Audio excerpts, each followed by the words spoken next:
అందరికీ నేను ఎప్పుడూ వ్యాయామం చాలా ముఖ్యమని చెప్తూ ఉంటాను. అయితే ఈ మధ్య వారికి మీరు ఏ సమయంలో వ్యాయామం చేస్తారో అది కూడా చాలా ముఖ్యమైన నిర్దిష్ట విషయాన్ని కూడా చెప్తున్నాను.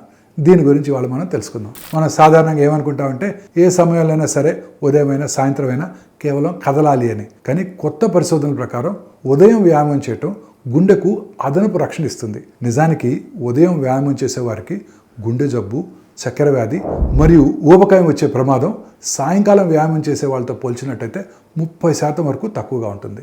ఎందుకంటే మనం ఉదయమే వ్యాయామం చేసినట్టయితే మన శరీరం తినే ఆహారాన్ని శక్తిగా మార్చే పని బాగా జరుగుతుంది. రక్తంలో ఉన్న చక్కెరను కూడా శరీరం సులభంగా ఉపయోగించుకుంటుంది.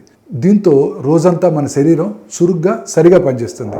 అంటే ఇది కేవలం క్యాలరీలు తగ్గించడం మాత్రమే కాదు, వ్యాయామానికి మీ శరీరం ఎలా స్పందిస్తుందో అనేదే అసలు ముఖ్యం. సో మనం ఏం చేయాలి? ఉదయం 30 నుండి 45 నిమిషాలు వ్యాయామం చేయడానికి లక్ష్యంగా పెట్టుకోండి. నెమ్మదిగా ప్రారంభించండి. తగినంత నీరు తాగండి మరియు దీన్ని నిరంతరం కొనసాగించండి. ఎందుకంటే కొన్నిసార్లు మీ అలవాటుకు సరైన సమయం కనుక మీరు ఇచ్చినట్టయితే అది మీ గుండెను కాపాడుతుంది.